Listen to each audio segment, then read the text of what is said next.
Hello, everyone. I am delighted to be here today to have this discussion with you regarding mental fortitude and in leadership and to reaffirm that yes, it matters. I am Sandra Edmonds Crew, a professor of social work at Howard University and the Sojourner Truth, a visiting professor for social and racial justice. Today, I have the opportunity to talk with you, to share with you about mental fortitude. My experiences will be integrated throughout the presentation. Again, I am excited to learn from you and to be able to share some of my important experiences along the way. I have had the opportunity and the privilege to serve as a leader for almost 40 years. But who's counting? But for almost 40 years. So today, I bring to you that experience from becoming a social worker in 1974. And so here we are today, and I'm sharing those experiences as well as integrating those experiences with what's in the literature. When I think about my experience as a leader, I always begin to think about the why. Why am I here? So as I begin the presentation, I will I will ask that you do something very important, and that is get your pencil and get your paper. Pencil, this big pencil. You'll need a big pencil to write all these great ideas on. And it's not ideas that I'm giving you, it's ideas about self reflection as we go into this. So, Adrian, may I have my first slide, please? So, I began this session talking about mental fortitude and leadership. Yes, it does matter. So, when I started to think about this topic, I always try to picture someone that I believe just emulates leadership and mental fortitude. And this is a photograph of Harriet Tubman, of statue, where she's leading a child to freedom. And that is our work. Our work is to lead people, not simply to drag them along, but to lead them. Throughout the presentation, again, I encourage you to create your own self reflections and to do lists. What is it that you need to do to really strengthen your mental fortitude in leadership? Allow me to share this poem that I think really makes leadership come alive. And you need to find your own poem. But this one is by Reverend Dr. Benjamin Elijah Mays. He says, I have only just a minute, only 60 seconds in it. Forced upon me, can't refuse it. Didn't seek it, didn't choose it. But it's up to me to use it. I must suffer if I lose it. Give account if I abuse it. Just a tiny little minute, but eternity is in it. When I read this poem and I substitute the thinking about leadership, it really does reflect upon mental fortitude. Today, again, I'm going to really focus on using autoethnography. And for those of you who already know what autoethnography is, pardon me as I sort of talk about it as a research opportunity that allows you to integrate your own personal experiences with the cultural norms that we are facing. Autoethnography is about understanding the relationship between self and others and how you are able to use this relationship to really strengthen your mental fortitude in leadership. So that is what we'll be talking about today. And there's some questions that I want you to be able to answer. You see the objectives that are there on the screen. But before I get into that, I really want you to begin to think about some questions. When did you become a leader? Who do you admire as a leader? Why do you admire them? Who are your mentors or your coaches? How do you rate yourself as a leader? How do others rate you as a leader? Is there one moment in time, a defining moment that gets you there? So, really, these are some questions that I really want you to think about because this is about strengthening self, not others. It is about self. As you can see, the objectives of this session are to understand the stressors in leadership, to identify the danger zones that you have, to explore your self awareness and response to stressors, and to prioritize emotional intelligence and joy in leadership. And most importantly, is what I just said, prioritize emotional intelligence and joy in leadership. So it is particularly important that I acknowledge SAMHSA for their support for this series of lectures focused on mental health within the Black community, as well as other marginalized and oppressed populations. The Struggle is Real series connects us to one another through acknowledging that mental health shows up in different spaces. And indeed, it does show up in leadership. Now that we are in the aftermath of the recent elections, many continue to feel discomfort with the outcome. Others feel discomfort in working or being around individuals with different political views. Leadership is at the forefront of all of these emotions, and building fortitude is critically important. So, these objectives are intended to assist in moving forward and helping you to build the fortitude. Now, I have an ask of you. You know, every leader always has an ask. My ask is that you will look at the QR code, pull those phones out, and complete the survey that lets us know how well we are doing in presenting this information to you. Now, it's a little early to do that, but I wanted to give you heads up with the importance of completing the survey so that we can surely get back to SAMHSA and let them know that this seminar series matters and that we are really fulfilling the requirement of delivering mental health knowledge and skills to those who have joined us today. To the audience, wherever you are, whether you're on the East Coast, West Coast, or in between, we are so grateful that you have taken the time to join us. So please come along with me through this journey as I talk more about mental health and the fortitude of leadership. Next slide, please. Okay, here's one of my favorite graphics. Have you ever had the days that you feel like this zebra? You know, you're losing some of your stripes. You really know that things are not going as well as you would like them to go. The good news and the bad news is that you cannot avoid stress in leadership. You cannot avoid it.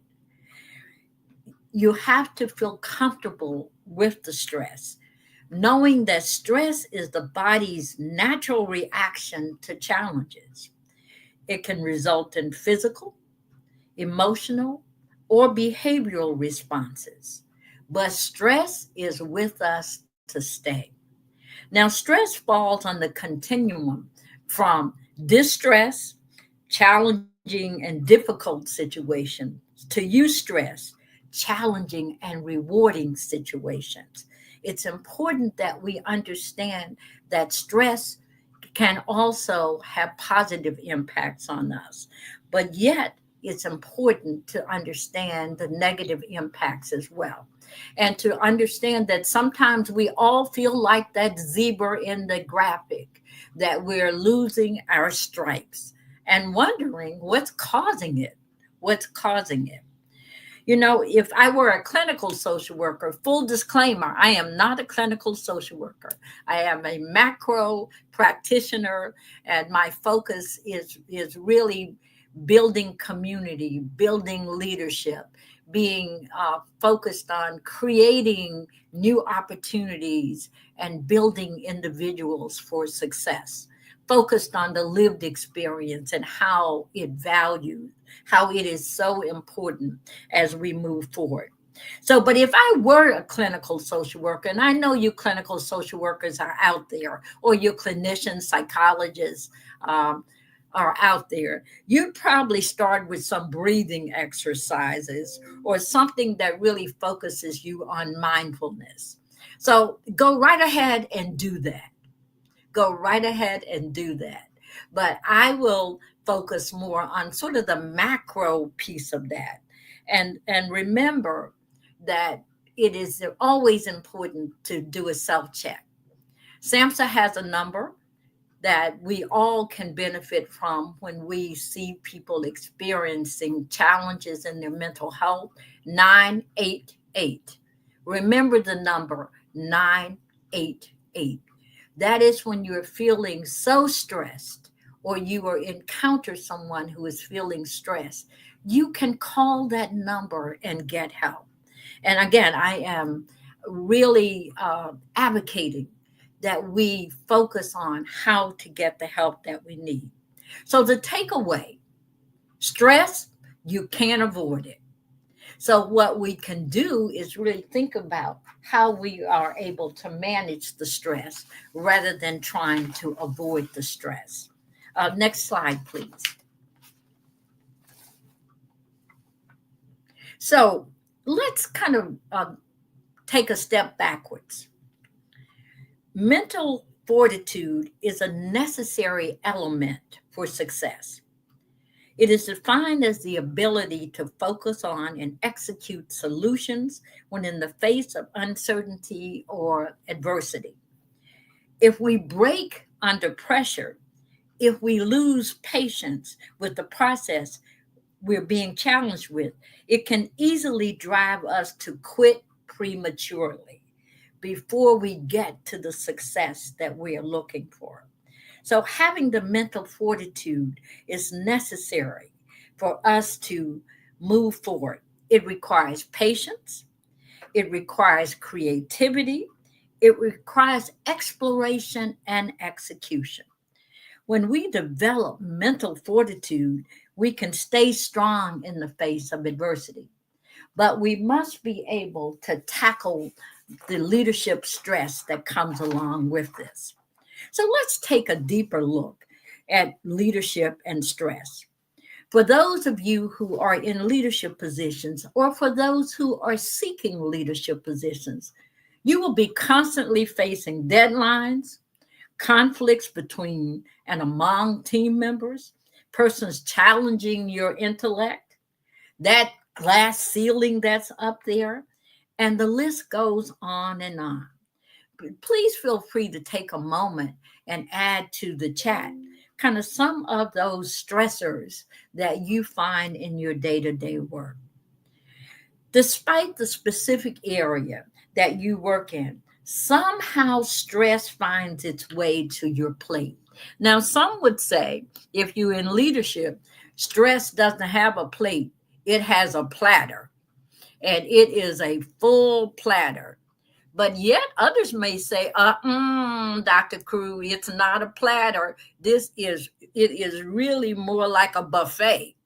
That stress is everywhere, and we have an opportunity to think about it.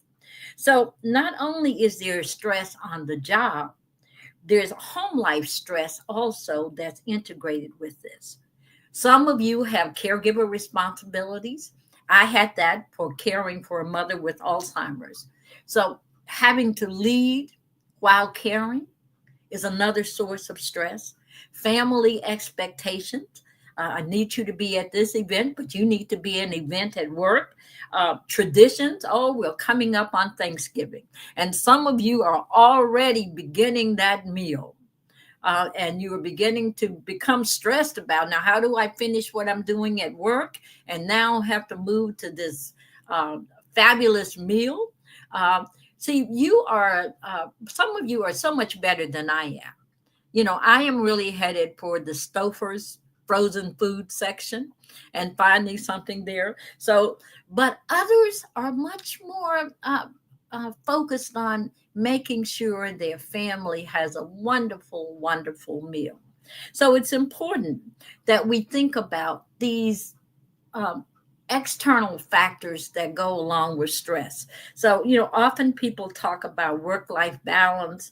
I really more focus on work-life integration when you're doing that. But it sounds so easy, doesn't it? Doesn't it? But actually, it is much easier said than done. Balancing and integrating all the things that go on in your life. Because as my doctoral students at Howard often say, life be lifing. Sometimes things happen and you really were not prepared for them to happen, but yet, we much forge forward. So, again, it is really important for us to think about leadership stress, conflict resolution, decision making, and people development. Let's not forget the importance of people development. These long lists of tasks that are associated with leadership really does fuel the stress that we're talking about. Aja, next slide, please. So let's talk a little bit more about this leadership stress. As you can see the slide, unfortunately, most people experience leadership stress, and it's not the anticipation on of an upcoming challenge. Usually, it's the sense of a dread that goes along with what must happen. This striving that we have to do the best that we can sometimes forces us to think about doing more with less. The budget just got cut, but the work hasn't been cut. So, how do we begin to think about leadership stressors? Uh, when someone says to me, do more with less, I often think, well, can I eat more with less? And usually that is just stress provoking in and of itself when someone gives you a mandate to do more with less, because realistically, I do less with less. I may reorganize it a bit, but mentally, I do less with less. So when we look at the literature that talks about leadership stress, it is very tightly woven with rumination, thinking about rumination. So, my clinical people out there certainly understand what I mean by rumination, meaning that we think about past experiences and attach our negative emotions to the past experience, producing dread in what is before us. For example, I talked about budgets, and we're always talking about budgets these days. For example, if there are a budget cut, and you had experienced a budget cut before as a leader, and the budget cut resulted in a reduction in force, this begins to define the upcoming budget challenges. Stress, dreading what's going to happen again. As the slide states, it's not bad to think about past events, but fixating on them or ruminating on them can create unhealthy outcomes. So it is possible for us to think about the leadership stress that we're under and flip the script. It is possible to not look at all changes as bad, but to build the fortitude that uses creativity and not just rumination. Really important to do this, to build the fortitude of leadership. So leadership stress can feel awful, But yet, if we look at this in another way of thinking about how we might lead differently rather than focusing on what happened in the past. Now, some of this are really focused on that at this moment in time, thinking about changes in presidential leadership. The focus can be on what happened in the past.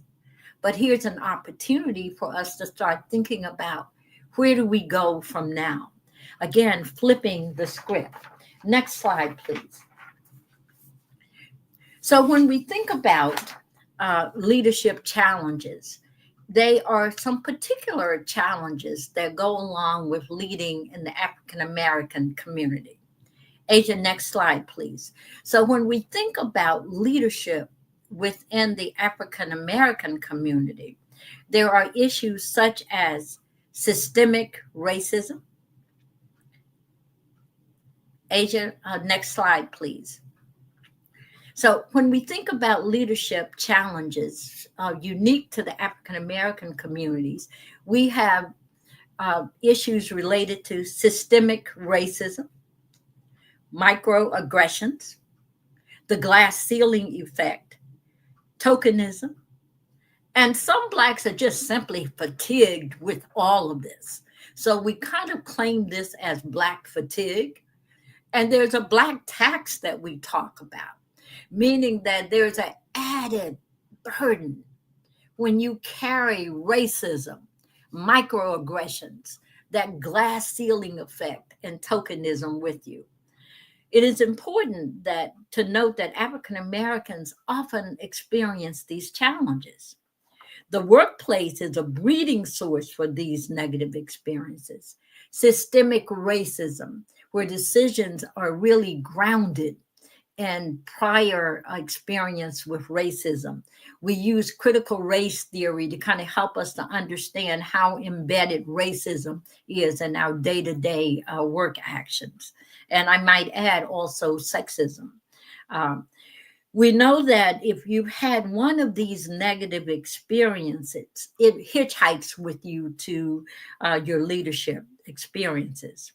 You know, thinking about my leadership experience, I recall being told face to face, you are a credit to your race. Hmm. I don't know whether that was micro or macro aggression. It was really um, meant to be a compliment, but I felt it as an insult because we are all credits to our race, right? But why was I a credit to my race? That was so filled with racism and the aggressions that really I really reflected upon that, and I chose not to respond. But I think you can imagine what my responses were, my mental responses were to that. I can't share exactly what they were, but just take a stab at it yourself. You can imagine what they were. You can fill in the blanks yourself. In an article titled Perils of Black Leadership, the author references a book on race and leadership. The book called Race, Work, and Leadership: New Perspectives on the Black Experience notes that when Black persons make it to top levels of leadership, it is often during times of crisis. Yes, we sadly remember these times, particularly with George Floyd, uh, where we talked about um, changing the composition of boards of leadership. But then what happens when you are engaged in crisis leadership, it adds more pressure. I recall the experience of assuming an executive director role during a time where the previous director was faced with a class action suit for discrimination and other issues of equity. So the expectations were elevated that as an African American, I was going to be able to come in and fix something that had been disrupted for 50 years. Those are the pressures that we face often as African Americans if we come in and have to face crisis leadership. Often, Black leaders experience something called contested leadership, a meaning that there are challenges posed by others as to questioning your intellect, your integrity, whether or not you can serve as an effective leader. We heard some of that during the presidential campaign, and some of us began to reflect upon our own experiences with that. So we really have to kind of think about how we are approach being African Americans or other oppressed or marginalized populations and being a leader. Dealing with the systemic racism, it's there everywhere in the structures that we work with. The microaggressions, when people give you a compliment that's really not so much a compliment. The glass ceiling effect, when you know that you're only going to go so high within an organization, and the tokenism, you're the only one. And so you're expected to be the one that can really bring a solution to the systemic racism that has existed there. So think about the added burdens of being a Black in leadership or being another oppressed or marginalized group. So, I've talked, next slide, please, Agent. So I've really talked a lot about the challenges, and now I want to move into solutions orientation. When we begin to talk about how do we face some of these challenges? How do we address some of these challenges? Next slide, Asia. One of the areas that we can begin to think about is emotional intelligence. Emotional intelligence. It's important for us to be able to move toward emotional intelligence when we're dealing with some of the crises that we're facing as leaders. Next slide, please, Asia. Emotional intelligence. It's a scientific fact that our emotions precede our thoughts. When emotions run high, they change the way our brain functions. It diminishes our cognitive abilities. So, as I've talked about the challenges, I really want to begin to think about how we can use emotional intelligence to really move forward. So, when I was really thinking about how I would title this section, I thought about, if I wrote a book about the challenges, I might call it, I'm not the one. I am really not the one. Then I thought, maybe there's another title that I would use. And I would say, My Mother Didn't Raise a Coward Soldier. Think about how you define your challenges. And if you had to write a book, what would the title of your book be? What would the title be? Emotional intelligence is important in building fortitude, critically important.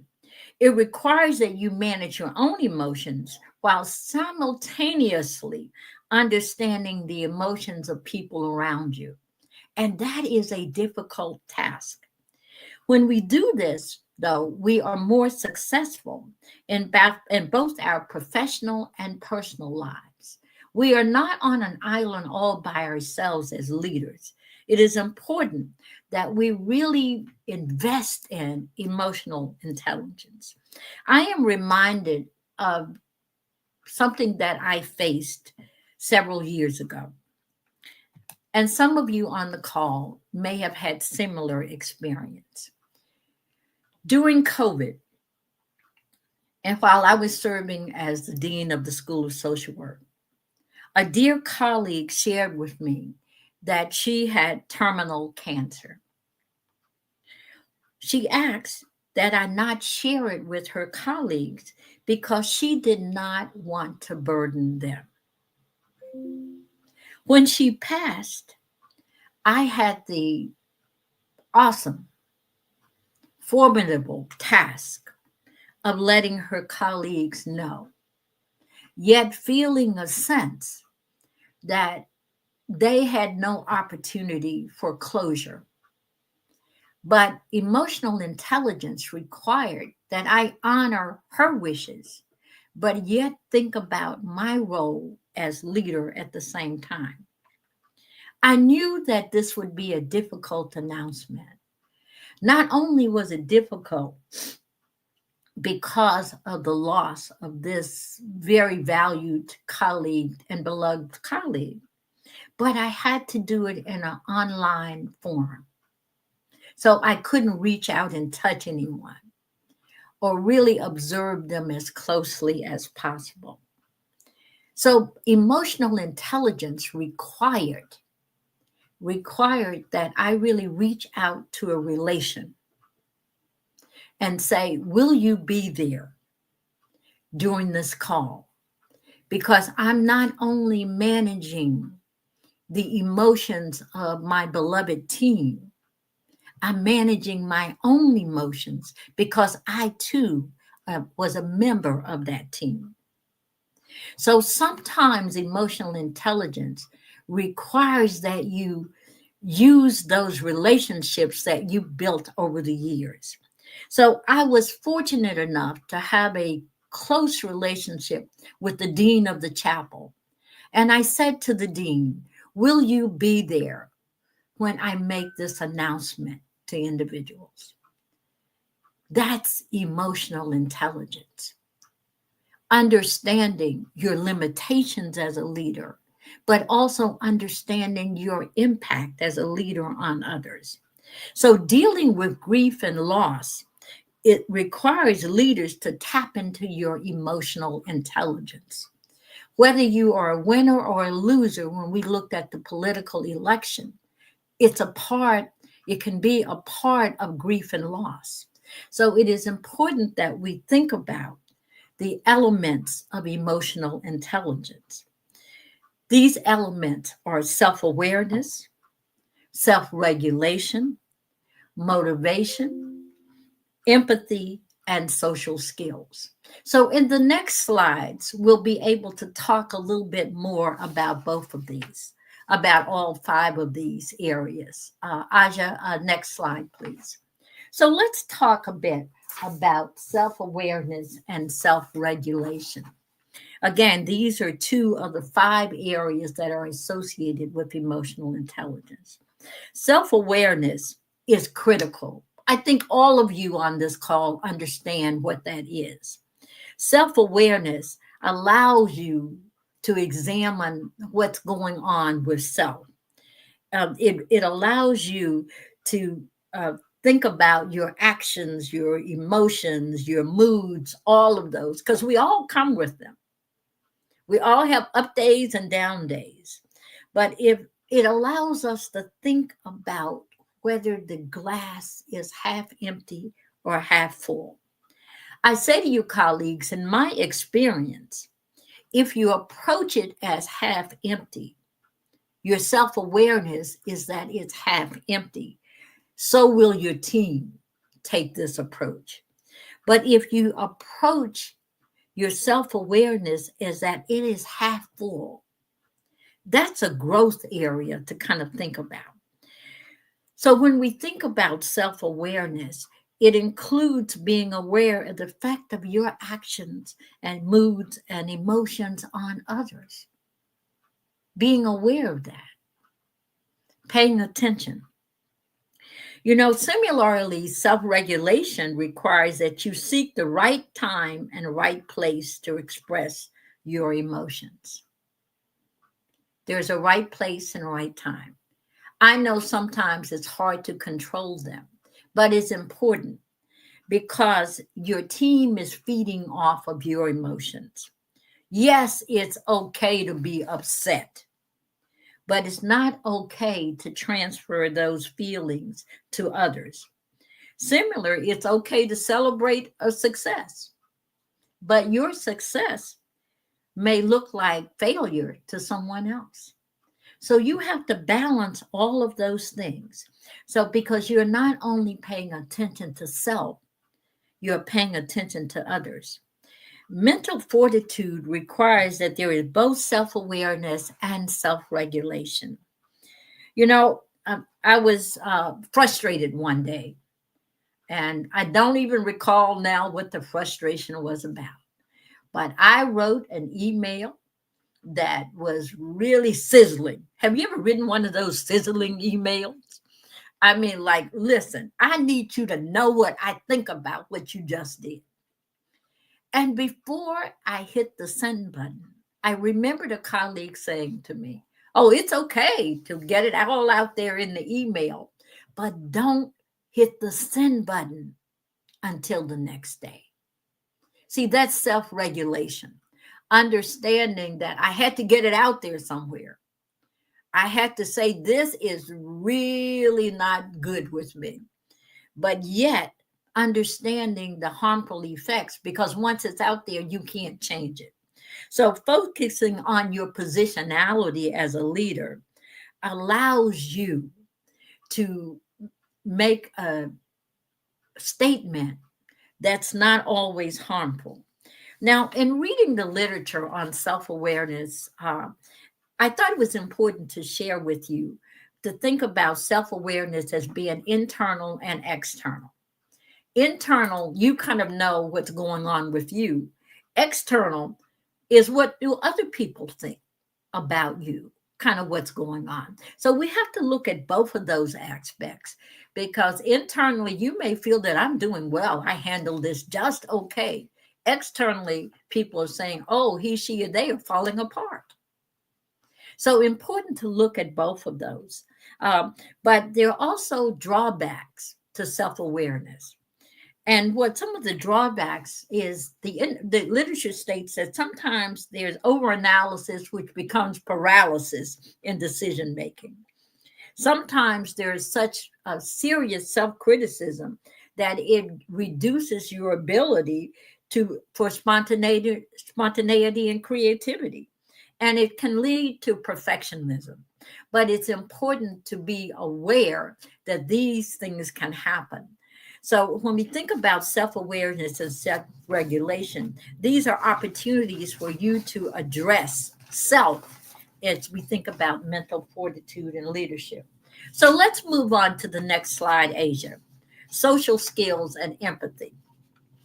So when we begin to think about social skills and empathy, mental fortitude is grounded in these two as well. It is important to get to know the individuals who are on the team. Working in isolation rarely has positive outcomes. You're not holding it to yourself, keeping it close to your chest. While you are keeping it close to your chest, other people are being stressed by not knowing what's going on. It is important that we are engaging our team as we really kind of think about it. So, when we take the time to celebrate special occasions, acknowledge special events, sharing what's going on in our lives, then we are really engaging in some of the social skills. They are not unnecessary, they are critical to leadership.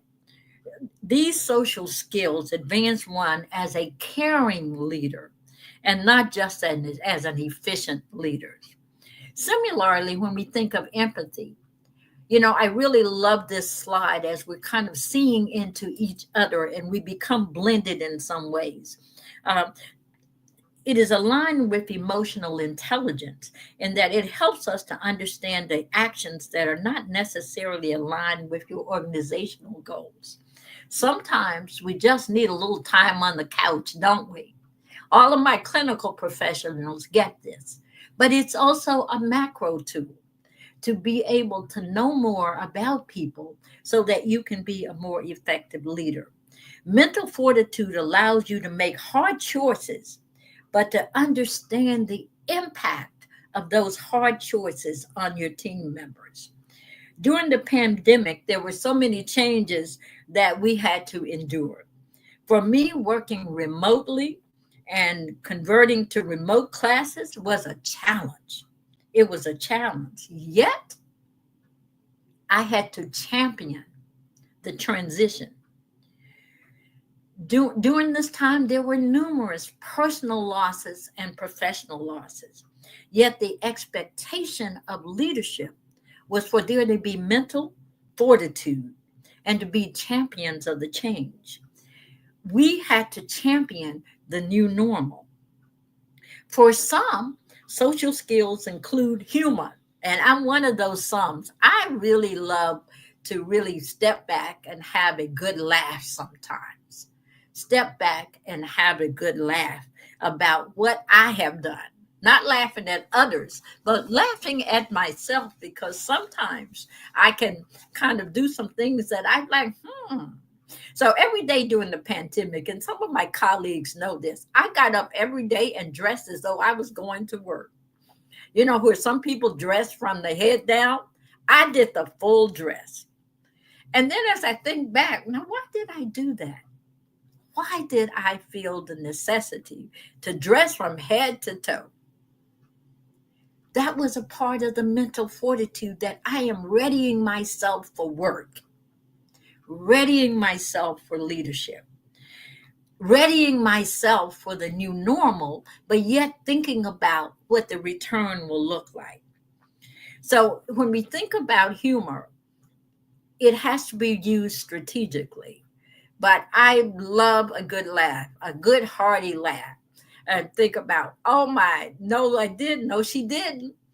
Yes, he did. Oh no, they did not do that. Yes, thinking about that allows you to humanize the leadership role. Next slide, please. So not only do we think about social skills and empathy, we have to also think about motivation. People, motivation is so critically important, and the slide says it all. Motivation means that you're going to grow from the inside. You're going to grow from the inside. People who are emotionally intelligent are motivated by things beyond external rewards like fame, money, recognition, and acclaim. Instead, they have a passion to fulfill their own inner needs and goals. Really important. Now, you did not hear me say, don't go tell anybody that said Dr. Cruz said that compensation, equity is not important. I did not say that. I said that it is more than that. It is more than someone recognizing you or you feeling that you are receiving adequate compensation. Those things are important, but it's equally important for you to think about the other things that motivate you. Um, if the motivation is to enjoy being at the top, then you will find ways to find that enjoyment and pleasure. So it's really important that you think about the areas when you have storms of disappointment, that you still feel valued and you are motivated to do effective work. So maybe that's why I got up every day and dressed as though I was going to work, because from the inside, I was still motivated to get the job done. It also means that you have self-awareness to know that some relationships as you go along cannot be repaired. It's important to know that the mental fortitude, when you grow from the inside, you know yourself and you know the how you will perform in certain areas. So it's critically important that you begin to think about being emotionally intelligent and growing from the inside and being self aware. So, as we move to the next slide, please, let's talk a bit about mistakes. Oh, my.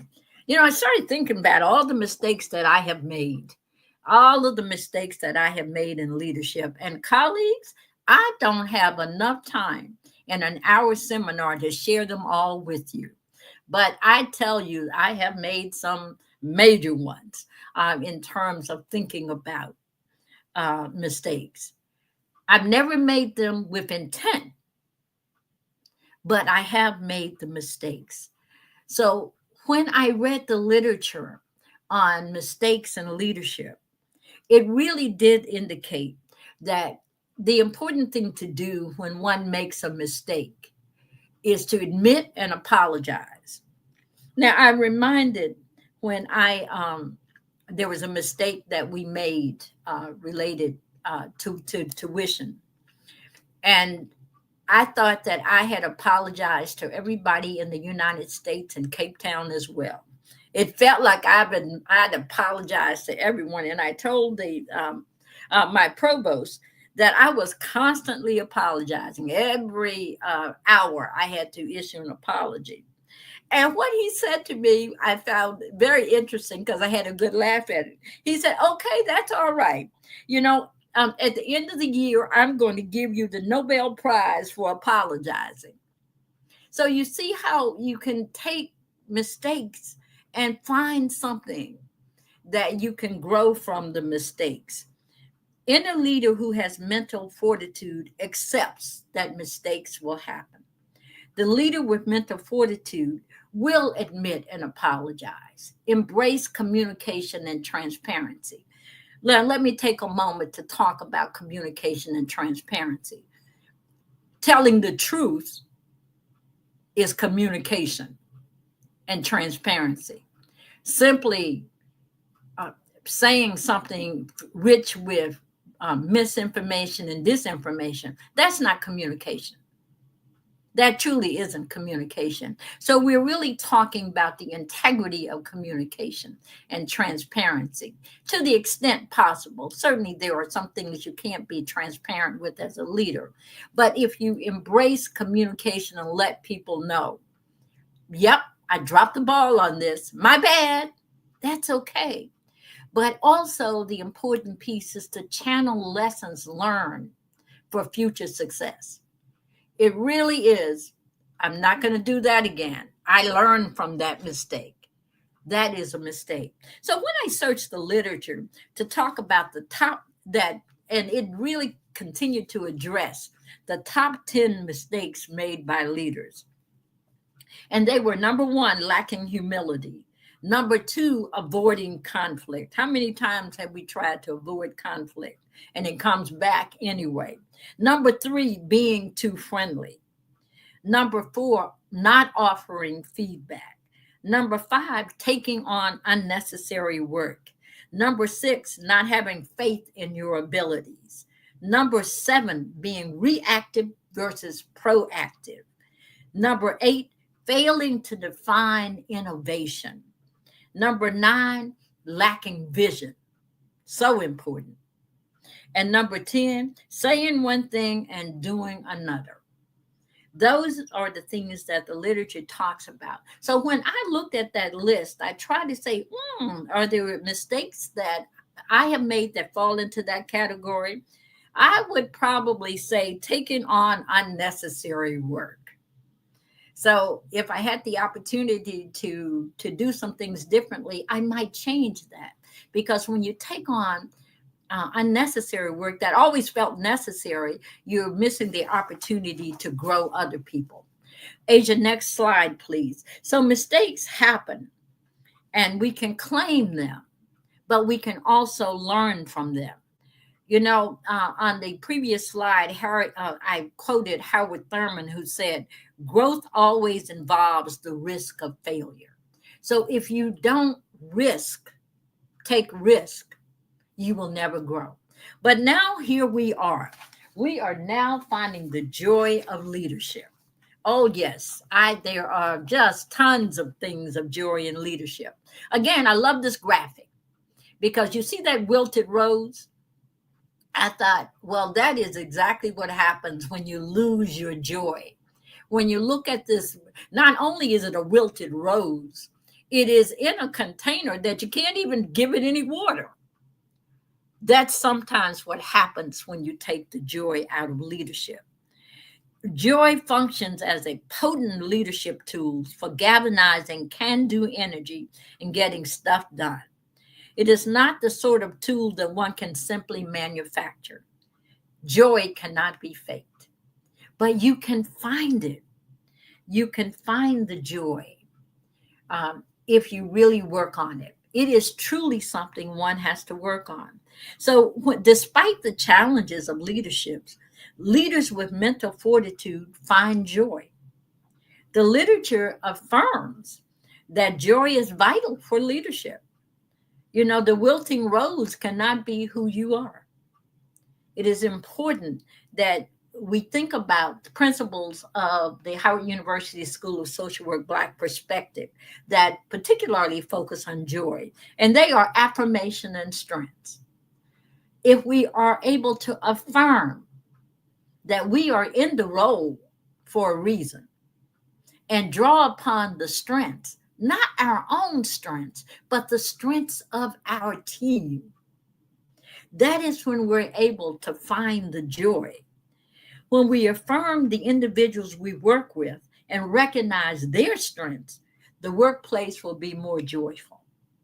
When we're able to say, thank you so much, because I don't understand how to operate Zoom. I can't put people into groups. I don't know how to do that. But to be able to say, yes, I have somebody on my team who can do that. And to be excited about not only the big wins, but the smaller wins, finding the joy in leadership. Think about your joyful experiences in the workplace. Take a moment and jot those down with that big pencil you have. Jot them down. And those are the areas you really want to think about replicating. So, as I move to the next slide, I want to talk a little bit more about the neuroscience of joy in leadership. Next slide, please, Asia. So when we think about joy in leadership, it is also a part of science that really talks about joy being a part of our psyche that really helps us to focus on problem solving and creativity.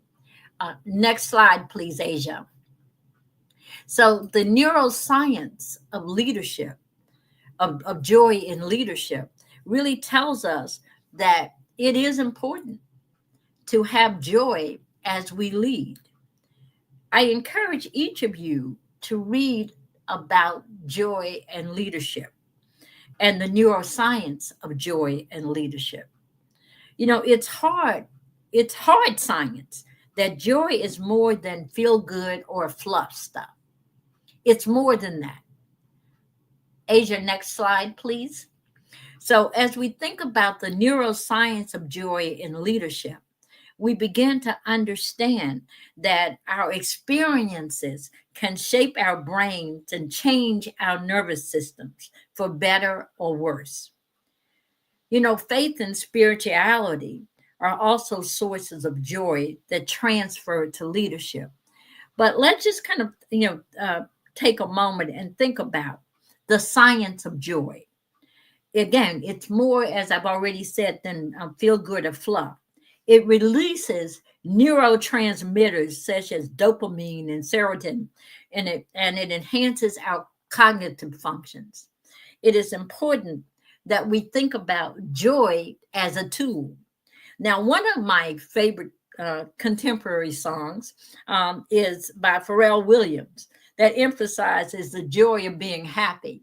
So when you find yourself in a place or a space, I suggest that you kind of take a moment and listen to that song. And one of the things he says, clap along as if you feel like a roof with if you feel like a room without a roof. Kind of imagine that. Clap along if you feel like a room without a roof. So it's important that we find that happiness as we go along. So the next slide talks about, next slide, please, the finding your why. When you find your why in leadership, then you're connecting with yourself first, and it requires that you embrace the driving force behind all you do. And that is your vision. So if you do not have vision, then you're really not able to move forward and move forward with the joy that you need to find, because the vision really encompasses the joy. So think about your joy in leadership. What activities and pursuits bring you joy or enthusiasm? What skills and talents do you possess for the greater good? How can you make a positive impact on others? Please feel free to really think about the activities that bring you joy. It's important to do that. Every year, I really collect socks for grandparents raising grandchildren. And during holiday gatherings, I have my family members bring socks. Uh, and then I, in turn, am able to give those socks to grandparents. That brings me joy. That's a part of my why, that I am in leadership to make a difference in someone's life. So let's begin. Let's continue very quickly. I know my time is coming to an end. So the next slide, and I'm going to go through these very quickly, that to really embrace joy, you have to have a beginner's mindset. And that is embrace the day as though it is the first day of your work where you're rich with excitement. Um, it's important to do that, to keep your ideals fresh. Next slide, please. Gratitude becomes critically important, that you share gratitude with others. You know, I'm so grateful for the opportunities that I have had to lead. So inevitably, I always receive more than I give. But gratitude is critically important in mental fortitude and leadership. It incorporates, and it is important to incorporate moments of gratitude in every day. I always find a way every day to send someone a note to say thank you. Someone, somehow, I need to say thank you to someone. So think about ways that you can express gratitude. Next slide, please. The other thing is you have to fuel your joy to be mentally, to have mental fortitude. We all are going to have difficult days, but we ought to think about ways that we can really reinforce our happiness and our joy. And one of the ideas that I love is to have a happy folder on your desk filled with those notes that people have written you, whether it's an email or something that reaffirms the reaffirmation of the things that you have done that have worked okay. You find these moments of joy as critically important to do that. One of the things some of my colleagues know, I have a dog called Margaret. I get up and I dress Margaret. I put pearls on Margaret, and I think about those are opportunities for joy. Next slide. So how do we go through our days and thinking about strategies?